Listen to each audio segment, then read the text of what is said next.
बिस्मिल्लाहिर्रहमानिर्रहीम। अस्सलाम वालेकुम नाज़रीन, आप देख रहे हैं प्रोग्राम सिटी एट 10 और मैं हूं आपकी मेज़बान अना यूसुफ। इस दुआ और इस उम्मीद के साथ कि अल्लाह ताला हम सब के लिए आसानियां पैदा करे और हमें आसानियां बांटने की तौफीक अता फरमाए। आज के शो का आगाज़ कर लेते हैं और आज है 23 मार्च यानी अज़्म का दिन और तजदीद अहद का दिन।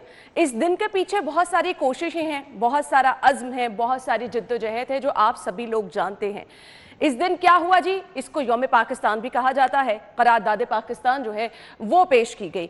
आज के दिन हमने क्या करना है, आज के दिन हमने ये अहद करना है कि हमने अपने मुल्क की हिफाजत करनी है। कुछ मौजूदा सूरत हाल पे भी मैं नज़र डालना चाहूँगी। जिस तरह से कोरोना की सूरत हाल है, मुल्क हमारा जो है किस तरह से बहुत सारे नुकसान हो रहे हैं, मुआशी तौर पर भी अदम इस्तेहकाम है। तो आज अज़म हमने ये करना है कि हमने अपने मुल्क की हिफाजत करनी है, हमारे नौजवान जो हैं उनको मुत्तहिद करना है और मुल्क को कौम की हिफाजत करनी है। के दिन का आगाज 21 तोपों की सलामी से हुआ, फ़ज़ा अल्लाहु अकबर के नारों से गूंज उठी। अज़्म यह है कि मुत्तहिद रहना है, मुल्क की हिफाजत करनी है और इसको साथ लिए चलना है। तो कुछ बैकग्राउंड पे जो मेहनत की गई, जो हम अक्सर सुनते भी रहते हैं अपने बड़ों से, आज बहुत ज़रूरी है कि उस पर एक बार फिर से रोशनी डाली जाए और उस अज़्म को दोबारा से याद किया जाए जो इस मुल्क और कौम की हिफाजत के लिए किया गया। उन लोगों की मेहनत, उन लोगों की कोशिशों, उन लोगों की जिद्दोजहद पर एक बार फिर से रोशनी डाली जाए जिनकी वजह से आज हम इन आज़ाद फिजाओं में सांस ले रहे हैं। तो कुछ 23 मार्च 1940 को हुआ क्या, आपके साथ कुछ पस मंजर बयान करते हैं, कुछ तस्वीरें भी आपको दिखाएंगे। ये वो तस्वीरें हैं जो कि 23 मार्च 1940 का जो दिन है उसको यादगार बना देती हैं और आपके सामने ये तस्वीर हैं। 23 मार्च 1940 को करारदाद पाकिस्तान पेश की गई। करारदाद पाकिस्तान जिसकी बुनियाद मुस्लिम लीग ने बरे-सगीर में मुसलमानों के जुदागाना वतन के हुसूल के लिए तहरीक शुरू की थी और 7 बरस के बाद अपना मुतालिबा मंजूर करवाने में कामयाब भी रही। वो मुतालिबा जो कि इस्लामी जमहूरिया पाकिस्तान के नाम से दुनिया के नक्शे पर उभरा। इस दिन 23 मार्च को पूरे पाकिस्तान में आम छुट्टी भी होती थी और आज भी आम छुट्टी है। 23 मार्च को आपको बताते चले 1940 एक तारीखी दिन है जब क़याम पाकिस्तान के लिए लाजवाल जद्दोजहद पर मोहर सब्त हुई और ये सभी लोग जानते हैं कि ये वो दिन था जब वाकई ही मोहर सब्त हो गई। 23 मार्च के हवाले से आपको ये भी बताएं कि लाहौर के मिंटो पार्क में कायदे आज़म मोहम्मद अली जिन्ना की सदारत में मुस्लिम लीग ने करारदाद पाकिस्तान मंजूर की। इसके साथ साथ 23 मार्च 1940 को कायदे आज़म मोहम्मद अली जिन्ना की ज़ेर सदारत मुस्लिम लीग का तारीखी सालाना इजलास भी हुआ। मिंटो पार्क लाहौर में ये इजलास हुआ जिसको मीनार पाकिस्तान भी कहा जाता है। इजलास के दौरान शेर बंगाल मौलवी फजल हक ने करारदाद पेश की। करारदाद का उर्दू तर्जमा मौलाना जफर अली खान ने किया। इसकी तायद में खान औरंगजेब खान और हाजी अब्दुल्ला हारून और मौलाना मोहम्मद अली जौहर, आई चंडीगढ़, मौलाना अब्दुल हामिद और दूसरे मुस्लिम अकाबरीन ने तकारीर भी पेश की। तकारीर के बाद मुसलमानों के लिए अलहदा वतन की करारदाद मंजूर कर ली गई जिसे करारदाद लाहौर का नाम दिया गया। मैं आपको ये भी बताऊं कि बेगम मोहम्मद अली जौहर ने तकरीर में करारदाद को पहली बार करारदाद पाकिस्तान कहा। करारदाद में कहा गया था कि हिंदुस्तान के वो इलाके जो मुस्लिम अक्सरियती और जुग्राफियाई तौर पर एक दूसरे से जुड़े हैं, इनकी हदबंदी ऐसे की जाए कि वो खुद मुख्तार आज़ाद मुस्लिम रियासतों की शक्ल इख्तियार कर जाएं और इस करारदाद के मुताबिक जिन इलाकों में मुसलमान अक़लियत में हैं वहाँ उन्हें आइन के तहत मजहबी, सियासी, इक़्तिसादी, इंतज़ामी और दीगर हुकूक और मुफादात के तहफ़्फ़ुज़ की ज़मानत दी जाए। क्योंकि हिंदुस्तान का मौजूदा आइन मुसलमानों के हुकूक पूरे नहीं कर रहा था, वाज़े रहे, इस चीज़ को भी बुनियाद रखा गया कि मुसलमानों के उनके हकूक जो हैं हर सूरत पहुँचाए जाएँ। करारदाद पाकिस्तान के 7 बरस बाद इस्लामी जमहूरिया पाकिस्तान कुराए अर्ज़ पर वजूद में आया और पूरी आबो ताब के साथ चमका और आज हम आज़ाद फिजाओं में सांस ले रहे हैं।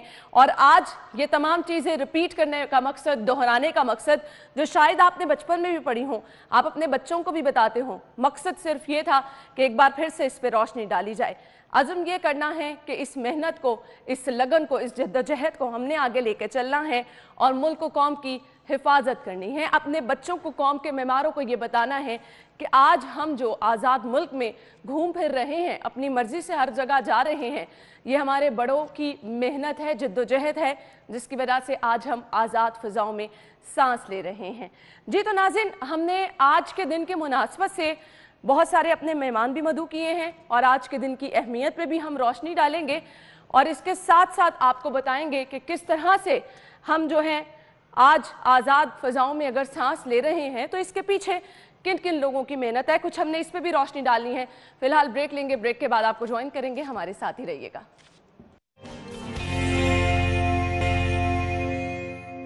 ब्रेक के बाद प्रोग्राम में आपको एक बार फिर से खुश आमदीद कहेंगे और ब्रेक पे जाने से पहले कुछ तस्वीर की मदद से हमने आपको ये याद दिलवाने की कोशिश की कि 23 मार्च को क्या जद्दोजहद की गई, किस तरह से बुनियाद रखी गई और तमाम उस चीज़ पर रोशनी डाली जो इस दिन की अहमियत थी। लेकिन कुछ लोग वो भी हैं जो इस दिन को इस तरह से बयान करते हैं कि वाकई इसकी अहमियत, इसके पीछे छुपी जद्दोजहद, इसके पीछे छुपी मेहनत और कौन कौन से लोगों ने आज पाकिस्तान जो कि आज़ाद है और हम आज़ाद फ़िज़ाओं में सांस ले रहे हैं, इसके लिए अहम किरदार अदा किया। हमारे साथ स्टूडियो में जो हमारे मेहमान बैठे हैं, इंतहाई मोहतरम हमारे मेहमान हमारे साथ तशरीफ़ फरमा हैं। तारुफ में आपके साथ कराना चाहूँगी, परनवासा सर सैयद अहमद ख़ान सैयद महमूद असदुल्ला साहब ने हमें ज्वाइन किया है। अस्सलाम वालेकुम। वालेकुम सलाम। क्या हाल चले आप? अल्लाह का शुक्रिया आपका। बहुत बहुत शुक्रिया, हमारे लिए बहुत ऑनर की बात है कि आप हमारे दरमियान मौजूद हैं। सबसे पहले तो मैं आगाज़ कर लेती हूँ कुछ नौजवानों के भी आज के जो तासुरात हैं, आज के नौजवानों के जो तौर तरीके हैं, उस पर भी हम रोशनी डालेंगे। लेकिन 23 मार्च 1940 ये बिलाशुबा एक बड़ा दिन है, तारीख़ी दिन है। मैं चाहूँगी कि इस पर आप रोशनी डालिए। देखिए बेटी, बात यह है कि ये 23 मार्च के पीछे एक बहुत लंबी तारीख़ है मुसलमानों की जद्दोजहद की, और वो 100 साल से भी ज़्यादा की, यानी 1857 से शुरू होती है ये जद्दोजहद 23 मार्च के दिन आने तक। और 1857 में जो निजात जहंदा मुसलमानों का था, जिसने 2 कौमी नज़रिया पेश किया, जो बानी तहरीक पाकिस्तान जिसे बजा तौर पर और गालिबन ये वो वक्त था जब मुसलमान दिल भी हार चुके थे। मुसलमान दिल के आ चुके थे और सब कुछ हारे हुए थे। तो उसका नाम था ससीर अहमद ख़ान। और उस ज़माने में वो जो गदर जिसे कहते हैं अंग्रेज़, और जिसे मुसलमान जंग आज़ादी कहते हैं और मैं उसे नाकाम जंग आज़ादी कहता हूँ, उसमें मुसलमानों की ये हालत हो गई थी कि वो बस घोड़ों की मालिश करने के या जूते साफ़ करने के काबिल रह गए थे, और कोई उनके पास ना हुनर था, ना तिजारत थी, ना सियासत थी, ना कोई माशी, ना कोई समाज में कोई उनका मुकाम था। और अगर अल्लाह तबारक व तआला ने ससीर अहमद ख़ान को ये सादत न बख्शी होती कि मुसलमानों का निजात जहंदा बनता उस उक़ूबत के दिनों में, तो मुसलमान हिंदुस्तान से इसी तरह निकाल दिए जाते जैसे कि स्पेन से मुसलमान निकाले गए थे। यानी गदर में अंग्रेज़ों ने जब गदर के बाद मुसलमानों की कत्ल व गारत गरी और बर्बरियत का जो बाज़ार गर्म किया था, उसका आलम यह था कि कहते हैं कि जो फ़ौजी घोड़े थे अंग्रेज़ों के, उनके सुम सड़कों पर इतना खून होता था कि उनके सुम डूब जाते थे। अच्छा। लाशों को मुसलमानों की दरख्तों में लटका दिया जाता था और उनको उतारने की इजाज़त नहीं थी।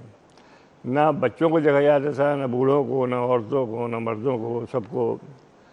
और ऐसे हालात में, और अंग्रेज़ समझता था कि सारी शरारत जो है मुसलमानों की है।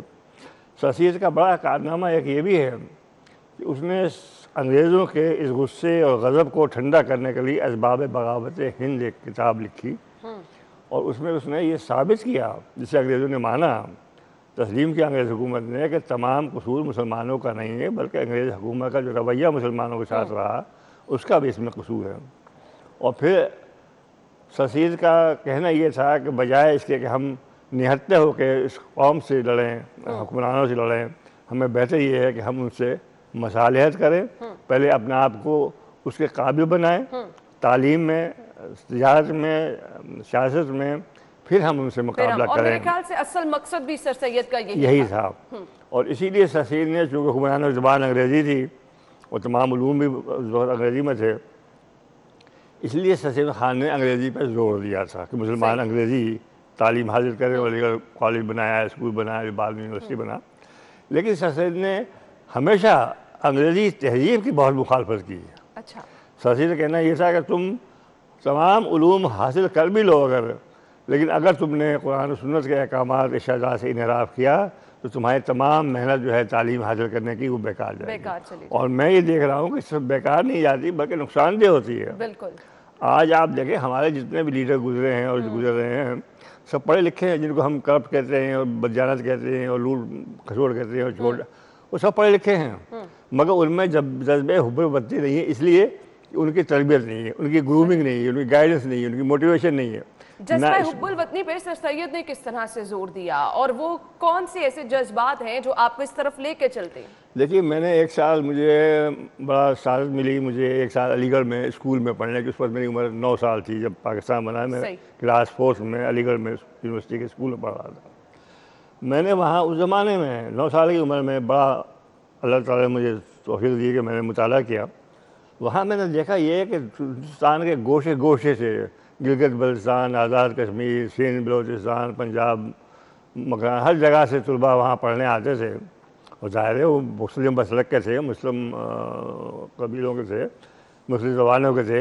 लेकिन अलीगढ़ में ऐसा माहौल ससीम खान ने पैदा किया था कि वहाँ आके वो सिर्फ अलीगेरियन होते थे या मुसलमान होते थे, ना कोई मजहबी फ़िरका वहाँ लड़ाई झगड़ा था। यानी अलीगढ़ का ये भी एहसास है, ये भी एक है कि वहाँ यकजहती इतनी थी मुसलमानों में, भाई आप अपना मसलक छोड़े नहीं, दूसरे के मसलक को छेड़े नहीं।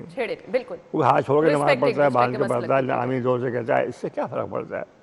तो वहाँ मैंने देखा ये कि वहाँ मुसलमानों में यकजहती बहुत थी, भाईचारा बहुत था। और सर सैयद ने वहाँ दरअसल तैयार की अफराज क़ुव्वत मुसलमानों को अलग सल्तनत जो हासिल करते हैं उसकी संभालने के लिए। क्योंकि अलग सल्तनत के लिए मुसलमानों को कानूनदान भी चाहिए थे, सियासतदान भी चाहिए थे, ताजिर भी चाहिए थे, सनतकार भी चाहिए थे, हर फौज भी चाहिए थे। तो वहाँ हर फील्ड के लिए तैयार किए गए तलबा। और उन्होंने तहरीक पाकिस्तान में हरा वलदस्ते का किरदार अदा किया। कायद आज़म को कहना पड़ा कि अलीगढ़ यूनिवर्सिटी जो मुस्लिम यूनिवर्सिटी जो है वो तहरीक पाकिस्तान का इसलाह खाना है।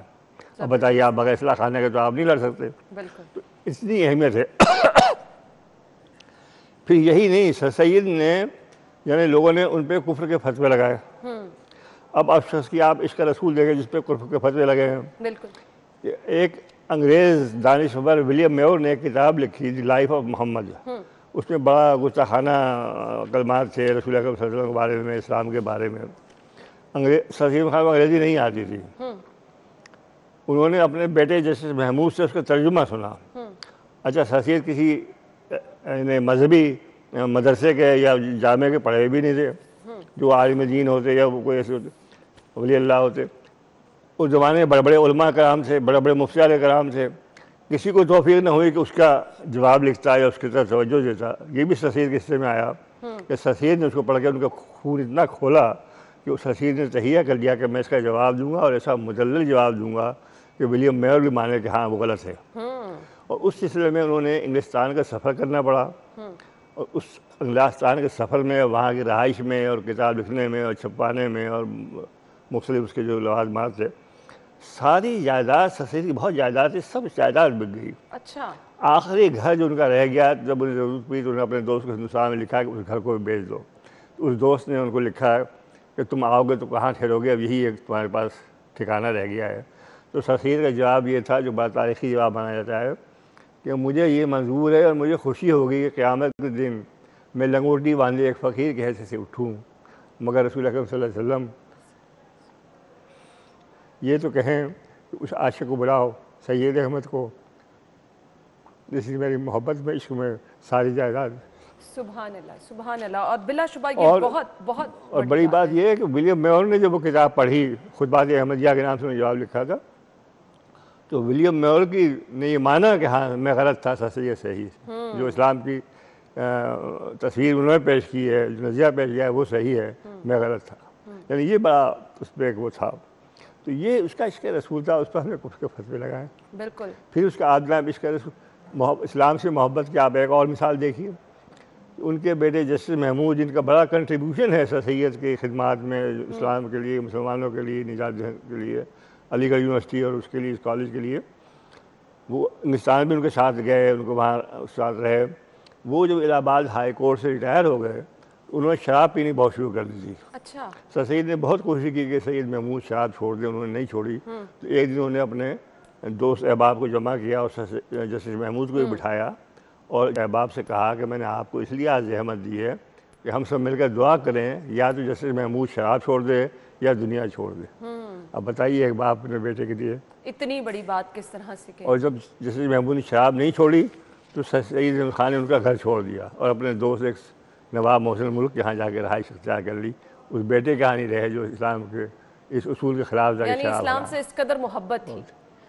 और आप अंदाज़ा करें कि उनकी, यानी उनकी क्या, बल्कि हमारे जितने भी अकाबारीन मिलत गुजरे हैं, इकबाल हो, कायद आज़म हो, मुज़फ़्फ़र खां हो, किसी की वालदा किसी कॉलेज यूनिवर्सिटी की पढ़ी हुई नहीं थी। ऐसे ही आज तो सब माशाल्लाह PhD हैं, डॉक्टरेट हैं, MSc हैं, फिर मगर उन्होंने अपने कैसे बच्चों को तरबियत दी और कैसे उनका संवारा निगहबानी की है कि वो इतने बड़े बड़े नावल हुए कि आज हम उन्हें याद कर रहे हैं बैठे हुए।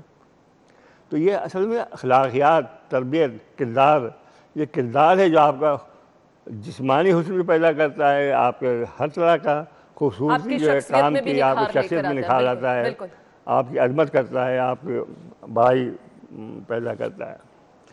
तो और बिलाशुबा आप ये चीज़ें बताते हुए आप दीदा भी हो रही हैं, और इससे कबल हमने भी ये वाक़यात नहीं सुने थे। आपकी मौजूदगी की वजह से हमें भी ये शर्फ हासिल हुआ। हमारे पास वक्त की कमी है, बहुत बहुत शुक्रिया आपके कीमती वक्त के लिए। और आपकी मौजूदगी की वजह से हमारे नाजरीन ने भी सर सैयद के हवाले से, उनकी शख्सियत के हवाले से वो चीज़ें सुन ली हैं जो शायद हमें भी पहले मालूम नहीं थी। बहुत बहुत शुक्रिया, जज़ाकल्लाह। नाज़रीन ब्रेक लेंगे और हम ब्रेक के बाद वापस आते हैं।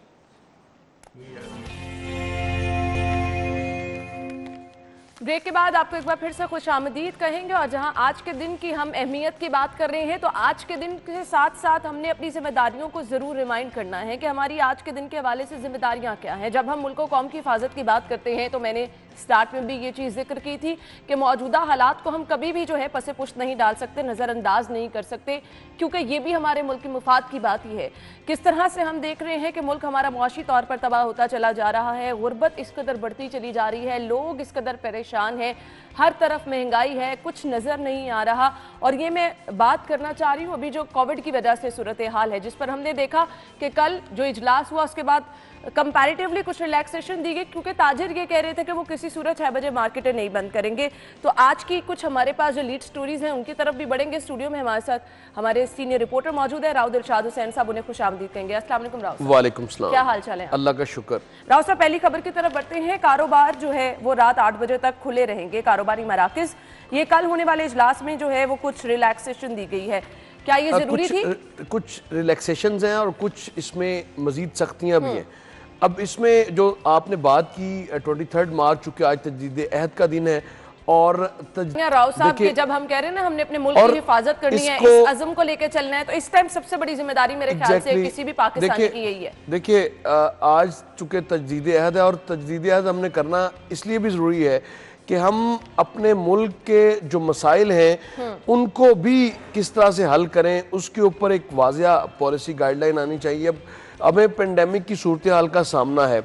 अब देखिए कि जो 60 साल से ज़ायद बुजुर्ग शहरी हैं उनके लिए फ्री वैक्सीनेशन का एहतमाम किया गया है लाहौर शहर में, बल्कि डिस्ट्रिक्ट एडमिनिस्ट्रेशन और SMBR तो ये क्लेम करते हैं कि दुनिया का सबसे बड़ा वैक्सीनेशन सेंटर है एक्सपो। तो अब जो भी 60 साल 12 लाख का टारगेट है उनका, और कम से कम जो बुजुर्ग शहरी हैं 60 साल या इससे ज़ायद उम्र के, उनको फौरी तौर पर ये वैक्सीनेशन की जो सहूलत है वो अवेल करनी चाहिए। ये अहद करना होगा कि इससे अब फर्दर आप इसको किसी ऐसी चीज में न डालें कि है या नहीं है। अच्छा, अब हम क्या करते हैं ये जो रिलैक्सेशन दी गई है, हम इसका भी गैर जरूरी फायदा उठाने की कोशिश करते हैं। और होता क्या है, हमने माजी में भी ये मिसाल देखी, कोरोना की पहली लहर में भी हमने गैर जिम्मेदारी का मुजाहरा किया तो कोरोना का फैलाव इस कदर शिद्दत से हो गया कि उसको संभालना मुश्किल हो गया। अब जब हम अपनी जिम्मेदारियों की बात कर रहे हैं, मुल्क की हिफाजत की बात कर रहे हैं, तो हर इंसान एक दूसरे पर जिम्मेदारी डालने के बजाय खुद ये अहद कर ले कि हमने कम से कम अपने हिस्से का काम जब तक आप नहीं करते तब तक सूरत हाल आपको बेहतर होती हुई नजर नहीं आएगी। अब इशू ये था कि आपने एकदम से जो पाबंदियां थी वो बढ़ाई, और आपने देखा कि शहर की सड़कें 4-5 रोज किस तरह से चौक रही हैं। किसी जगह पर होटल यूनिटी एसोसिएशन नजर आती है, किसी जगह पर आपको सरकारी मुलाजमीन नजर आते हैं, टीचर्स, लेडी हेल्थ वर्कर्स आपको सड़कों पर नजर आती हैं। तो मैं समझता हूँ कि जो तजदीद अहद का हमको सिखाते हैं कि हम तजदीद अहद करते हैं, उनको खुद को भी कुछ सीखना चाहिए। कि आखिर ये जो सियासी मैं कहूँगी ना एक मंजर इस टाइम हमारे मुल्क में नजर आ रहा है कि हर किसी को अपनी अपनी पड़ी है, हुकूमत को, ऑपोजिशन को, जितनी सियासी जमातें जो हमने PDM में देखी अब वो भी बिखरती नजर आ रही हैं, उनको भी अपनी अपनी पड़ी है। देखिए, मुल्क कौम का कौन सोच रहा है? देखिए, जो कौमें होती हैं वो अपने माजी से सबक सीखती हैं। हमारा मुल्क दौलत हुआ, लेकिन बदकिस्मती से हमने सबक नहीं सीखा। आज भी हम जो सियासी हरीफ हैं उनको धकेलने के लिए कोशिशां हैं। 90s में भी हमने देखा, फिर जिस तरह से के साथ मुझे आज भी मकसद कहीं पर मुल्क को आगे लेके जाना और नजर नहीं आ जाती रहा। मुफादात को हमने कौमी मुफादात पर फोकियत दी है, अगर ख्वाह हम गवर्नमेंट में हैं या हम अपोजिशन में हैं। तो ये अमूमी रवैया है जो हमको नजर आता है। इस रवैये को ख़त्म करना है आपको। अगर आप ख़त्म करते हैं तो फिर ही आप जो करारदाद मकासद है उसके मकासद के हसूल के लिए जद्दोजहद करते हैं। अब इसमें आप तमाम स्टेक होल्डर्स को ये कम अज़ कम ज़रूर सोचना है कि हम किस तरफ आगे बढ़ रहे हैं। हमारे नेबरिंग कंट्रीज़ की जो मईशत थी वो क्यों आखिर इतना, क्या वही खित्ता है एक ही रीजन में आपसे अलग होने वाला मुल्क, मशरकी पाकिस्तान अलग हुआ, बांग्लादेश बना और आज उसकी इकोनॉमी कहाँ है। आपको कम अज़ कम जो स्टेक होल्डर्स हैं अगर सिर्फ ये सोच लें कि आखिर ऐसी क्या वजह हुई कि वो 71 के बाद आप देखते हैं कि वो आज उसकी इकोनॉमी जो अपने पाँव पर खड़ी है, उसकी जो बुनियादी वजह है वो यही है कि वहाँ पर पॉलिटिकल स्टेबिलिटी है। पॉलिटिकल स्टेबिलिटी जिस मुल्क में होगी वहाँ पर जो आपकी मईशत है वो बराह रास्त उसका ताल्लुक ही जो है वो पॉलिटिक्स के साथ है। अगर पॉलिटिकल इंस्टेबिलिटी है तो फिर आपकी मईशत आगे नहीं बढ़ सकती, आपकी पर कैपिटा इनकम आगे नहीं बढ़ सकती, आपको कर्जे ही लेना पड़ेंगे। हम हमारे यहाँ जो जलसों की तकारीर होती हैं उनको बाद में जब पूरे नहीं कर पाते वो वादे, तो उनको सियासी तकारीर कहा जाता है। और ये यहाँ तक नहीं सोचा जाता कि हमने इतने वादे किए थे वो किसने पूरे करने हैं। और अब देखिए कि जो मौजूदा जो रजीम है वहाँ पर सारा फोकस जो है वो एक दूसरे के ऊपर कीचड़ उछालने के अलावा और कुछ नहीं है।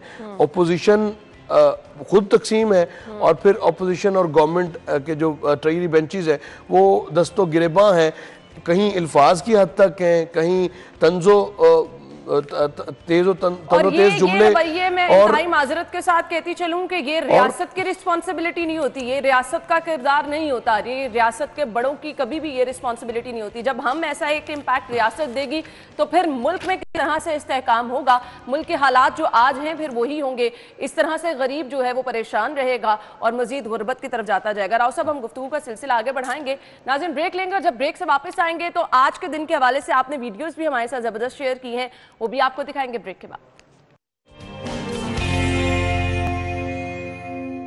ब्रेक के बाद प्रोग्राम में आपको एक बार फिर से खुश आमदीद कहेंगे और कुछ हम बात कर रहे हैं शहरियों की गैर जिम्मेदारी के हवाले से, जिस पे हम देख रहे हैं कि कोरोना केसेस भी जो हैं वो बढ़ते चले जा रहे हैं। अब कुछ रवैये जो कि हमने डिस्कस किए, शादी ब्याह की तकरीबात भी हो रही हैं, लोग घरों में भी गेट टुगेदर कर रहे हैं, तो हमारे पास एक ऐसी फुटेज मौसूल हुई है हमें जिसमें हमने देखा है कि किस तरह से SOPs की खिलाफ वर्जी की जा रही है। और यही वो सारे हालात हैं जो हमें अनसर्टेनिटी की तरफ मजीद लेके जा रहे हैं, जो हमें खतरनाक हालात की तरफ ज़्यादा लेके जा रहे हैं। तो मैं आयशा से कहूँगी कि ज़रूर वो वीडियो भी हमारे नाजरीन को दिखाएं।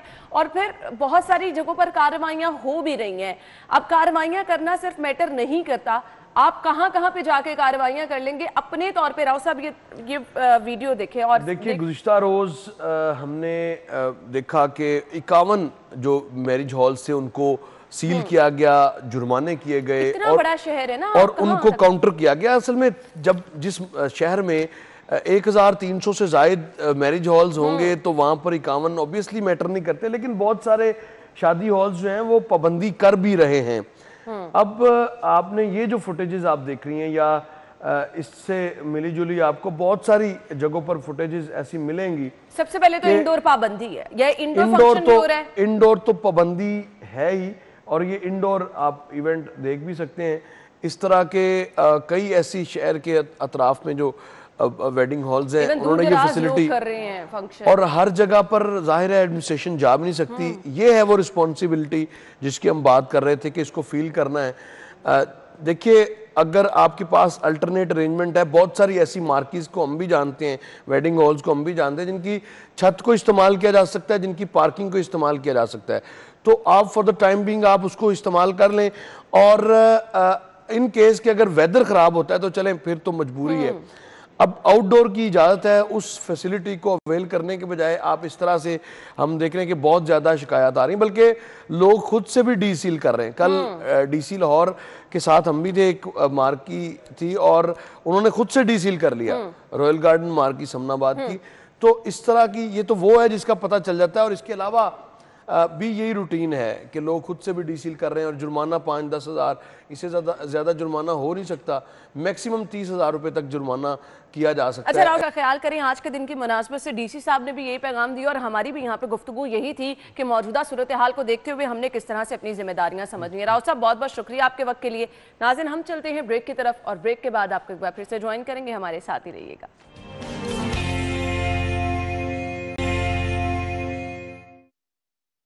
और ये जब नारा लगता है हर मुहिब्बे वतन जो है वो एक दफ़ा से कहा जाता है ना कि आपका खून गर्मा जाता है, और वाकई ऐसी सिचुएशन होती है जब इस तरह के आप मिली नगमे जोशो खरोश से भरपूर सुनते हैं, लेकिन इसके पीछे जो मेहनत है, जो जद्दोजहद है, हम अक्सर उसको भूल जाते हैं। अपने नौजवानों को आज के दिन की अहमियत बताना बहुत ज़्यादा ज़रूरी है। घर में पेरेंट्स, क्योंकि आज छुट्टी भी है, तो मैं ज़रूर ये रिकमेंड करना चाहूँगी और आपको कुछ ऐसी बुक्स भी बताएंगे जो आप अपने बच्चों को रिकमेंड कर सकते हैं कि वो पढ़ें और उनको बताएं कि असल मकसद क्या था इस मुल्क का, इसके क़याम का, और इसके पीछे जिन जिन लोगों ने मेहनत की है। क्योंकि जब तक ये चीज़ें नहीं आप समझेंगे, आप अपनी जिम्मेदारियां, अपनी रिस्पॉन्सिबिलिटीज़ और अपने वतन को महफूज रखने के लिए अपना किरदार भी अदा नहीं कर सकेंगे। तो कुछ इस जिद्दोजहद पर रोशनी डालेंगे हमारे मेहमान जो हमारे साथ स्टूडियो में मौजूद हैं। तारुफ में आपके साथ कराना चाहूँगी, डॉक्टर महबूब हुसैन साहब ने हमें ज्वाइन किया है, जो कि chairman department of history Punjab university. इन्हें खुशामदीद कहेंगे। अस्सलाम वालेकुम। वालेकुम अस्सलाम। क्या हाल चाल? अल्हम्दुलिल्लाह। थैंक यू सो मच, बहुत बहुत शुक्रिया। सबसे पहले तो आज के दिन की मुनासबत से अगर कुछ कहना चाहें आप। देखें, ये जो आपने अभी बात की कि मिली नगमे और जोश और जज्बा, और मेरी आंखों में वो मंजर घूम गया था जब आज से 81 बरस पहले इसी शहर में जनूबी एशिया के मुसलमानों ने इकट्ठे होकर एक अलग वतन के हसूल के लिए अमली जद्दोजहद करने का आगाज़ किया था। और आज ही के दिन उन्होंने ये नारा लगाया था कि अब हम लेकर रहेंगे पाकिस्तान और बन कर रहेगा पाकिस्तान। तो इस हवाले से आज की दिन बहुत ज़्यादा अहमियत की हामिल है। आज का दिन बहुत अहम है। अच्छा, होता क्या है, अब बहुत सारे नौजवान, मुझे खुद अभी, आप जब ये इस तरह का नगमे सुन रहे होते हैं, आप अगर चले जाएं खुसूसी तौर पर परेड देखने के लिए वाघा बॉर्डर पे, उस टाइम जो आपका जज्बा होता है, जैसे ही आप अपनी नॉर्मल लाइफ की तरफ जाते हैं, वो जज्बा कहीं ना कहीं कम हो जाता है। क्योंकि हमारे बहुत सारे नौजवानों को, हमारे बहुत सारे बच्चों को असल में बैकग्राउंड ही नहीं पता, जिसकी वजह से हमारी लगन उस तरह से नहीं हो पाती। तो आज आपको मदऊ करने का मकसद भी यही था कि कुछ आप रोशनी डालें उस जद्दोजहद पर, उस मेहनत पर, जो कि एक लंबी स्ट्रगल इस मुल्क को हासिल करने के लिए की गई। देखिए, अगर आप लंबी स्ट्रगल की बात करें तो इस स्ट्रगल का आगाज़ उसी वक्त हो गया था जब जनूबी एशिया में मुसलमानों से इक़्तिदार छिन गया था। और आप देखें कि अंग्रेज़ यहाँ पर आ गए और उन्होंने इक़्तिदार पर कब्ज़ा कर लिया और यहाँ पर कॉलोनियल रूल शुरू हो गया।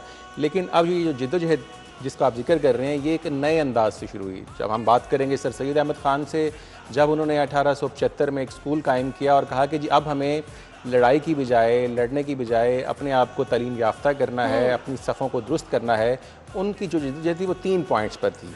सबसे पहले उन्होंने कहा कि अलूफनेस फ्रॉम पॉलिटिक्स, अब हमें सियासत से कुछ अरसे के लिए किनारा कशी कर लेनी चाहिए। दूसरे नंबर पर उन्होंने ये कहा कि डिवोशन टू एजुकेशन, कि अब हमें अपने आप को एजुकेशन की तरफ फोकस करना चाहिए। और तीसरी बात जो उस वक्त के सिनेरियो को पेश नज़र रख कर हमें देखनी चाहिए, वो ये थी कि लॉयल्टी टू दी ब्रिटिशर्स, कि ज़ाहिर है कि अब ये ग्राउंड रियलिटीज़ हैं, वो आ चुके हैं, अब हम उनके साथ मिलकर काम करेंगे।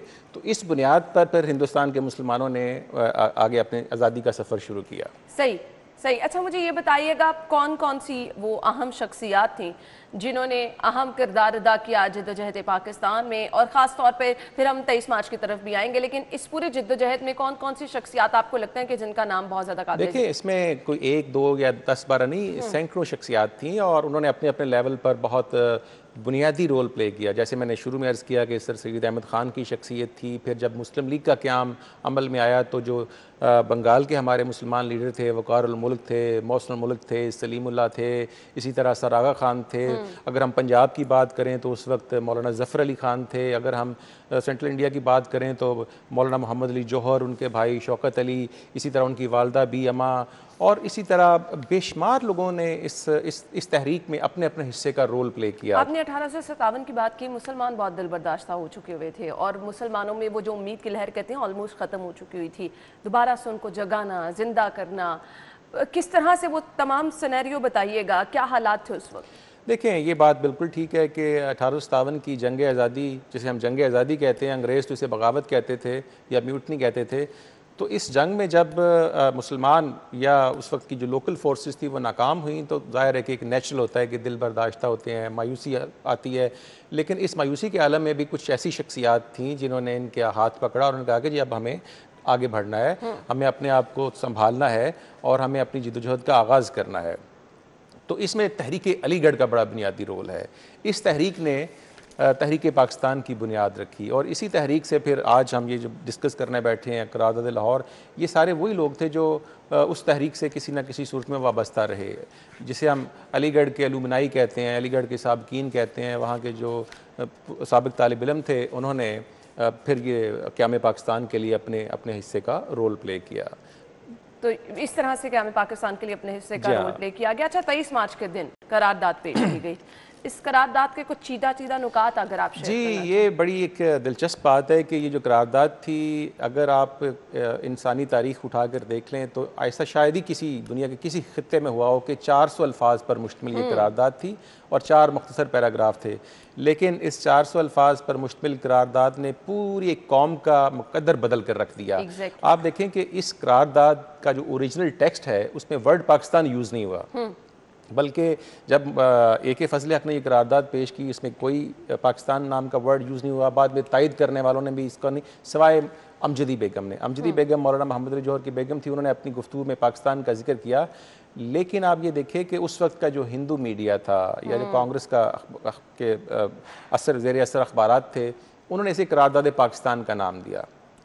तो ये जो करारदाद थी ये जनूबी एशिया के बर्र सग़ीर के कोने कोने में फैल गई और लोगों ने कहा कि पता नहीं लाहौर में ऐसी क्या बात हुई है कि जिसको ये कांग्रेसी मीडिया इतना हाई रेट कर रहा है, इसको इतना हाइप क्रिएट की हुई है। तो ये पैगाम जो मुस्लिम लीग शायद अपने लेवल पर इतनी जल्दी और इतने मौसर अंदाज में ना पहुँचा पाती जितना कि उस वक्त के मीडिया ने किया। मीडिया की अगर हम बात करें, उस वक्त जो अखबारात थे जिसमें मिलाप था, प्रताप था, हिंदुस्तान टाइम्स था, ट्रिब्यून था, मॉडर्न रिव्यू ऑफ कलकत्ता था, ये वो सारे अखबारात थे जिन्होंने इस करारदाद को करारदाद पाकिस्तान का नाम दिया।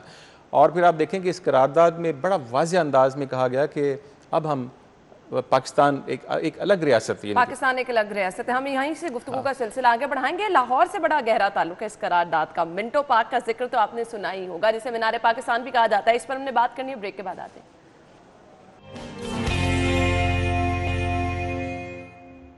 वेलकम बैक नाज़रीन। और इस वक्त आपको बताते चलें कि यौम पाकिस्तान के मुनासबत से DG rangers major general Aamir Majeed ने मज़ार इकबाल पर हाजिरी भी दी है। राब्ता करने की हम कोशिश कर रहे हैं, गुफ्तगू का सिलसिला हम आगे बढ़ा लेते हैं। स्टूडियो में हमारे साथ हमारे मेहमान मौजूद हैं और हम 23 मार्च की तारीखी अहमियत के हवाले से बात कर रहे हैं। आपको बताया भी कि किन लोगों की इसमें मेहनत जो है वो बहुत ज़्यादा थी। और अब 23 मार्च यौम पाकिस्तान और शहर लाहौर का ताल्लुक हमने डिस्कस करना था। नासिरा जावेद इकबाल साहिबा से हमारा राब्ता जो है वो बहाल हो गया है।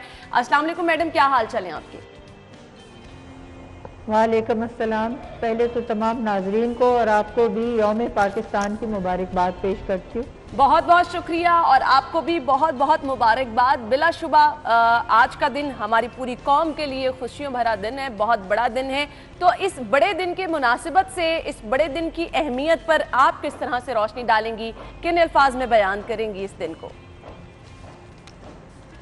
जैसे आप जानते हैं 81 साल हो गए आज करारदाद पाकिस्तान को मंजूर हुए और ये लाहौर में, जिसको उस वक्त मिंटो पार्क कहते थे, वहाँ एक जमे गफीर था मुसलमानान हिंद का, जो ढाके से भी आए हुए थे और जो ये करारदाद पाकिस्तान है, बल्कि वो पेज ही काजी फजलुल हक से ने की थी जो ढाके से आए थे। और इसकी तहरीर ऑल इंडिया मुस्लिम लीग की वर्किंग कमेटी ने की थी और चौधरी ज़फ़रुल्लाह खान ने जो आखिरी करारदाद का मसवदा था वो तैयार किया था। और करारदाद में यही नुकात थे कि जो मुसलमान हैं बरे सगीर हिंद के बासी, उनको अलहदा एक रियासत चाहिए अपनी, उन सूबों पे मुश्तमिल जहाँ पे अक्सरियत मुसलमानों की है। और ये वफाकी ज़ाहिर होगा एक रियासत और इसमें मुसलमानों को मौका मिलेगा कि ये अपनी अक़दार, अपनी सकाफ़त, अपने तमाम जो है मजहबी ख्यालात भी उनको एक दे सके फ़रोग़ और अपनी ज़िंदगी इज़्ज़त से और आसानी से गुजार सके। और माशी बुनियाद थी इस बात की कि हिंदुस्तान जब एक इकट्ठे थे सारे मुसलमान और हिंदू, तो हिंदू कोशिश करते थे कि इन को मुसलमानों को ये आगे बढ़ने ना दें। बिल्कुल, आपने सही कहा कि हिंदुओं की जानिब से कोशिश की जाती थी। नासिरा जावेद साहिबा, मैं ये जानना चाहूंगी कि मुसलमानों के लिए दो कौमी नजरिया किस हद तक और क्यों इतना जरूरी था? मुसलमानों को किस हद तक मजबूर कर दिया गया था, कितना तंग किया जा रहा था? बात यह है कि उनका इस्तेहसाल हर काम में होता था, ना उनको मुलाजमत का मौका मिलता था, ना माशी उनके लिए ज़िंदगी आसान थी। तो जो हिंदू है उनका तो वैसे ही आपको पता है तबकाती निज़ाम है। शूदर वो हैं जिनको अपने घर में ये आने नहीं देते। तो मुसलमानों के साथ भी इनका यही हिसाब था, ना उनको अपने घर में उनके साथ बैठने को ये रजामंद थे, ना उनके साथ ये इक़्तिदार में कोई हिस्सा डालने को तैयार थे।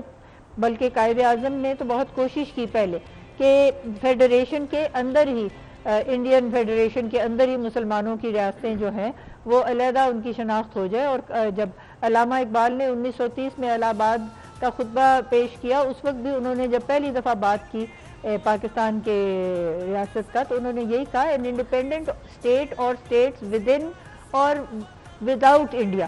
ठीक है नासिरा जावेद साहिबा, ये कहिएगा, आपने जिक्र किया खुतबा इलाहाबाद का, तो 1930 में खुतबा इलाहाबाद कायदे आज़म के साथ मिलकर कैसे लिखा गया था, क्या क्या चीज़ें इसमें शामिल थी?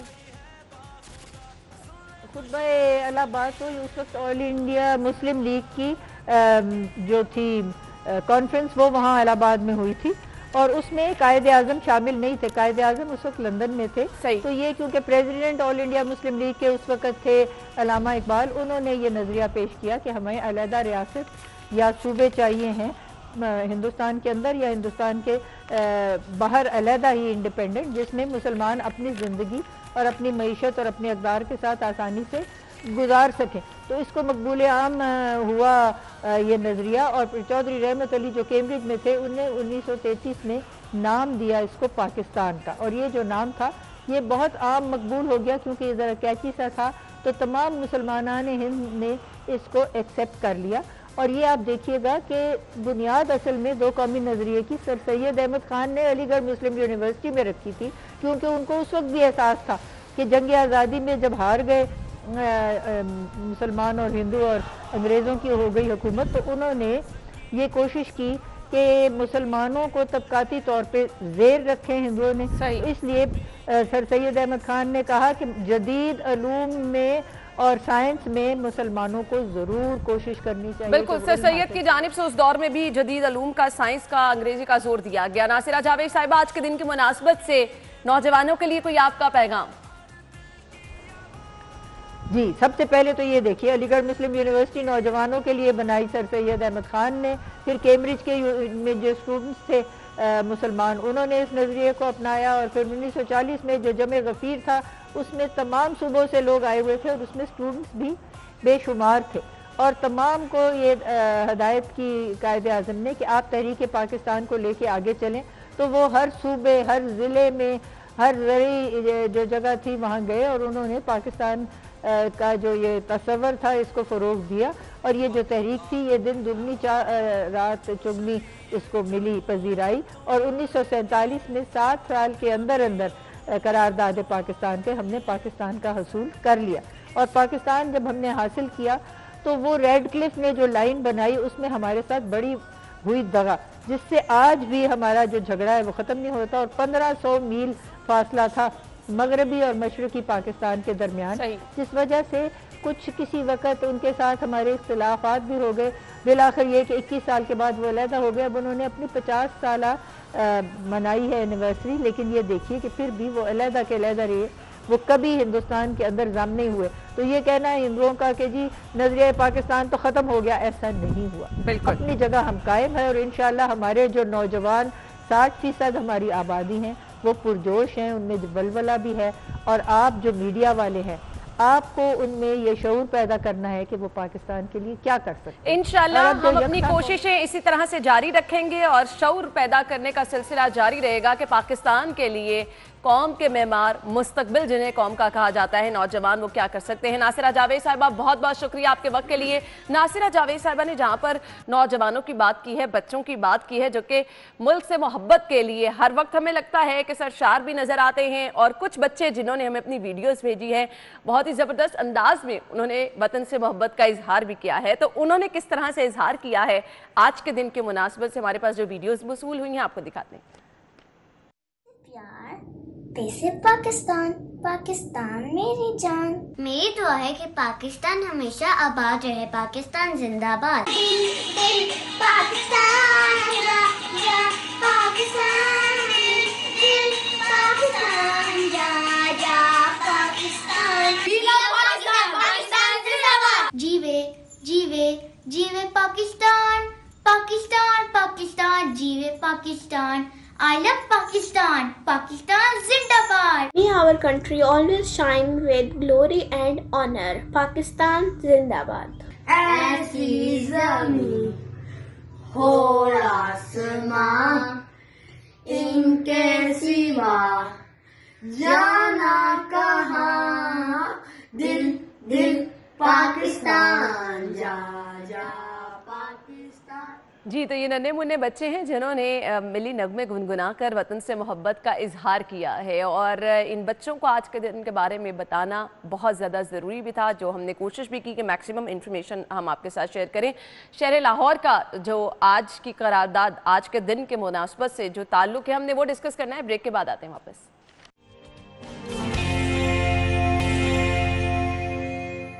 प्रोग्राम में आपको एक बार फिर से खुश आमदीद कहेंगे। डॉक्टर महबूब हुसैन साहब हमारे साथ स्टूडियो में मौजूद हैं, और हम शहर लाहौर की तारीखी अहमियत पर बात करने वाले हैं। आज के दिन के मुनासबत से शहर लाहौर की जो अहमियत है उस पर रोशनी डालेंगे हमारे मेहमान। जी कहिएगा। बिल्कुल जी, लाहौर पर बात करते हैं, लेकिन आज के दिन के हवाले से मैं एक चीज़ आपके नाज़रीन को बताता चलूँ कि एक तो इसकी अहमियत 23 मार्च की वो करारदाद है। बिल्कुल। दूसरा, जब हमारा पहला आइन बन रहा था 1956 में, तो उस वक्त भी एक करारदाद पेश की गई थी, और उस करारदाद में ये कहा गया था कि आज चूँकि हम अपना आइन बनाने जा रहे हैं, इम्प्लीमेंट करने जा रहे हैं 23 मार्च के दिन, तो आइंदा से 23 मार्च को हम यौम जमहूरिया के तौर पर भी मनाएंगे। ज़बरदस्त। और ये भी बड़ी दिलचस्प बात है कि जिस शख्स ने करारदाद लाहौर पेश की थी 1940 में, उसी शख्स फजल हक ने 1956 में ये करारदाद पेश की थी कि हम 23 मार्च को यौम जमहूरिया मनाया करेंगे। सही। तो अब हम बात करते हैं शहर लाहौर की। तो देखें, लाहौर को जिंदा दिलों का शहर कहा जाता है, और सर सैयद ने ये बात कही थी आज से कई साल पहले, और उसकी शायद एक वजह यह भी थी कि लाहौर हमेशा से इस रीजन का एक अहम सिटी रहा है, और मुग़लों के दौर में एक वक्त ऐसा भी था कि लाहौर को इस पूरे साउथ एशिया का रीजन कैपिटल सिटी कहा जाता था। तो आप देखिए कि लाहौर में पूरे बर्रे सगीर से मुसलमान इकट्ठे हुए, और ये जो 3 दिन का जलसा था 22, 23 और 24 मार्च का, इस दिन लाहौर को पूरी तरह झंडियों से और फूलों से सजाया गया था। और जो मुस्लिम लीग के वर्कर्स थे, ख़ास तौर पे नौजवानों की हम बात कर रहे थे, तो नौजवानों की ये ख्वाहिश थी कि हम कायदे आज़म को रेलवे स्टेशन से बगी में, और बगी को ख़ुद खींच कर लाएँ जहाँ उनकी रहाइश थी, और फिर उस रहाइश से वो जलसागाह में लेकर आएँ। लेकिन 2-3 दिन पहले वहाँ पर एक इंसिडेंट हो चुका था, खाकसारों के हवाले से कुछ खाकसार शहीद हो गए थे, तो कायदे आज़म ने रोक दिया। लेकिन आप ये देखें कि 3 दिन जब ये जलसा रहा, तो इस जलसे में शिरकत के लिए पूरे बर्रे सग़ीर से स्पेशल ट्रेन्स चलाई गईं, और लोग जोक दर जोक, और कहा जाता है कि तकरीबन 1 लाख का मजमा था। अच्छा। और आप अंदाज़ा करें कि आज से 81 बरस पहले जब 1 लाख लोग इस शहर में इकट्ठे हुए होंगे, तो लाहौर के जज्बाती माहौल का क्या मंजर होगा, और किस तरह लाहौरिये अपने मेहमानों की, जो कि पूरे हिंदुस्तान से आए हुए थे, उनकी मेहमान नवाजी कर रहे होंगे, और किस तरह जलसागाह में जोक दर जोक जा रहे होंगे, और लोग सुनना चाहते थे। वो काजी ईसा जो बलोचिस्तान से थे, जिन्होंने इस करारदाद की तायद की, उन्होंने कहा कि हम नहीं जानते कि ये शख्स क्या कह रहा है, but if he says go to right we go to right, if he says go to left we go to left. तो इतना ज़्यादा जज्बाती माहौल था कि कायदे आज़म की लोग, आप देखें 1 लाख का मजमा, पिन ड्रॉप साइलेंट, और लोग बिल्कुल हमतन गोश होकर उस शख्स की बात सुन रहे थे। और जो दो कौमी नज़रिए की आपने बात की, तो दो कौमी नज़रिए को अगर हमने समझना है, तो कायदे आज़म की वो जो प्रेसिडेंशियल स्पीच थी, अगर आप उसको सुन लें, जिसमें बड़े वाज़ेह अंदाज में कहा है कि मुसलमान किसी भी डेफिनेशन के आप उसको परख लें, ये अक़लियत नहीं है, बल्कि ये कौम है। और उन्होंने बड़े वाज़ेह अंदाज में बताया है कि हम कैसे मुख्तलिफ हैं हिंदुओं से। हम कैसे उनसे अलग हैं। एक कौम गाय को पूजती है, दूसरी उसका गोश्त खाती है, एक का विलन दूसरे का हीरो, और पूरा वो एक मन। और आप देखें कि अगर हम हमारे पाकिस्तानी शहरी, लाहौरी शहरी मीनार पाकिस्तान का विज़िट करें तो वो जो करारदाद है वो इस मीनार पाकिस्तान के ऊपर कंधा की गई है, और उसको देखें कि कितने खूबसूरत अंदाज में हिंदुस्तान के मुसलमानों ने ये मुतालबा किया था कि हमें आप अलग कर दें। और आप देखें कि उसके बाद 40 से लेकर 47 तक का जो एक 7 साल का मुख्तसर अरसा था, इसमें किस तरह उन्होंने ये अपनी जो एक करारदाद थी इसको अमली जामा पहनाने के लिए कोशिश की। और कहा जाता है कि with in short span of time 7 years कोई बड़ा अरसा नहीं होता कौमों की ज़िंदगी में, लेकिन इस 7 साल के अरसे में आप देखें कि एक तरफ वो अंग्रेज़ थे, दूसरी तरफ वो हिंदू थे, और तीसरी तरफ वो कौम परस्त मुसलमान थे जो नहीं चाहते थे कि इस तरह की अलग रियासत बने। लेकिन कायदे आज़म का जो मिशन था, जो उनका विजन था, बिल्कुल वाज़िया था। और कहा जाता था कि कायदे आज़म ने शायद ये मुतालबा एक बारगेनिंग चिप के तौर पर किया है, कि किसी मुतालबे को मनवाने के लिए कोई बड़ी डिमांड रख दी है। लेकिन असल में क्या था, यही असल मुतालबा था कि अब हमें आप अलग कर दें। और देखें कि उसको फिर अचीव कर लिया मुसलमान, बिल्कुल उसको अचीव कर लिया। और वो उस मुतालबे को अचीव करने के लिए जिस तरह से जिद्दोजहद की गई, जिन लोगों ने की, जिनकी कुर्बानियाँ थी, वो भी हमने जिक्र किया। बहुत बहुत शुक्रिया आपके कीमती वक्त के लिए। आई होप कि हम जो मैक्सिमम इंफॉर्मेशन अपने नाजरीन तक पहुँचाना चाह रहे थे, जिन शख्सियात का जिक्र करना चाह रहे थे, जिनकी लगन मेहनत का जिक्र करना चाह रहे थे, और उन लोगों की लगन की वजह से एक मैसेज आप तक पहुँचाना चाह रहे थे, तो हम वो बाखूबी पहुँचा सके होंगे। बहुत बहुत शुक्रिया आपके वक्त के लिए। नाज़रीन, हम चलते हैं ब्रेक की तरफ, और ब्रेक के बाद आपको ज्वाइन करेंगे। ये वतन, प्यारे वतन, और जिनकी खूबसूरत आवाज़ और अंदाज आपने देखा है, ये सिटी न्यूज़ नेटवर्क का हिस्सा हैं तनसीर जैदी, जिनको आप बहुत अच्छी तरह से जानते भी हैं, जिनको आप अक्सर न्यूज़ में अपनी खिदमत सर अंजाम देते देखते हैं। लेकिन क्योंकि तनसीर की आवाज़, अंदाज़ इतना खूबसूरत है कि हमें हमेशा बहुत प्राउड फील होता है तनसीर को एज ए सिंगर भी इंट्रोड्यूस करवाते हुए। इनकी खूबसूरत आवाज़ हम तो अक्सर ही मिलजुल कर एक मेले का सा समा बनाकर सुनते ही रहते हैं, लेकिन आपको सुनाना भी हमें बहुत ही अच्छा लगता है। और आज के दिन के मुनासबत से जहां तनसीर ने इतना खूबसूरत मिली नगमा गुनगुनाया, तो ये गानों के साथ साथ मिली नगमे का ख्याल कैसे आया, ये हम तनसीर से ही जान लेते हैं। अस्सलाम वालेकुम तनसीर। वालेकुम अस्सलाम अना, आपका बहुत शुक्रिया, आपने इस ज़बरदस्त और एक कौमी दिन पर मुझे अपने शो पर इन्वाइट किया।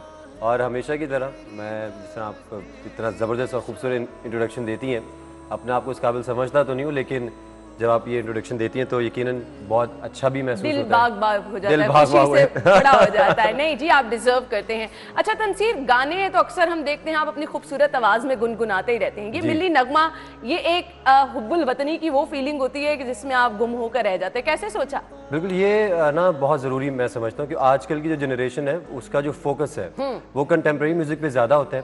लेकिन मेरी नज़र में, जिस तरह आप अगर हमारे जो पुराने सिंगर्स को उठा के देख लें, जिसमें उस्ताद अमानत अली खान साहब, मेहदी हसन खान साहब और बड़े लोग, बड़े नाम, उन्होंने जहाँ फिल्मी गीत गाए वहाँ मुल्क की और कौम की जो खिदमत उनके जहन में थी और वो जो जज्बा था हुब्बुल वतनी का, उसके तहत उन्होंने मिली नगमे गाए। और हमें चाहिए, ये तो मैंने एक ट्रिब्यूट पेश किया उस्ताद अमानत अली खान को और पाकिस्तान को, लेकिन मैं काम कर रहा हूँ कि अपने कंपोज किए हुए मिली नगमे पाकिस्तान के लिए गाऊं, और ये बहुत ज़रूरी है क्योंकि आपने दुनिया को मैसेज देना है। अब बाकी दुनिया में जहाँ जहाँ लोग सुने वहाँ आपकी आवाज़, आपके, क्योंकि ये जितना जो कुछ हमारे पास है ये हमारे मुल्क पाकिस्तान की वजह से। बिल्कुल सही कहा आपने, बिल्कुल। और इतनी खूबसूरत आवाज़ में जज्बात का इजहार करना वाकई बहुत बड़ी बात है, और बहुत ही खूबसूरत अंदाज भी। अच्छा, अंदाज पे मैं बात करना चाहूँगी, गाते तो आप अच्छे हैं, ये आपका अंदाज भी मैंने देखा बहुत ज़बरदस्त था। देखें जो है ना, मैं ये और फील के साथ, बिल्कुल, ये आपने एक बहुत बारीक बात पकड़ी है ना, कि जो आवाज़ है ना एक आर्टिस्ट की, वो एक्सप्रेसिव होनी चाहिए। उसमें अगर एक्सप्रेशन नहीं है तो कोई आर्टिस्ट है, कोई सिंगर है, कोई भी किस्म की आर्ट है, वो फेल है। अगर आप फॉर एग्जांपल आप होस्टिंग करती है माशाल्लाह से, और आप अपनी होस्टिंग के थ्रू जिस तरह से जो भी एक इशू चल रहा है उसको अगर डिलीवर ही नहीं कर पा रही, एक्सप्रेस ही नहीं कर पा रही, तो फिर तो उसका फायदा कोई नहीं है। तो ये जो अंदाज, अगर हम अपने मुल्क के लिए कुछ गा रहे हैं तो उसमें वो हुब्बुल वतनी नजर आनी चाहिए, उस अंदाज में आजिज़ी, ना सिर्फ अल्फाज में बल्कि आपकी शख्सियत में भी वो चीज़ होती है कि नज़र आ रहा होता है कि आप एक्चुअली उसको फील कर रहे हैं। तनसीर, हमारे पास वक्त कम है तो मैं चाहूंगी आप यहाँ पे मौजूद नहीं है, जाते जाते कोई मिली नगमा आप गुनगुना के जाए। बिल्कुल, मैं ये जो मिली नगमा है मेरे दिल के बहुत करीब है। एक तो ये कि ये हमारे मुल्क पाकिस्तान की पहचान भी बना रहा है बहुत देर तक। ए वतन प्यारे वतन, जरूर जरूर जरूर।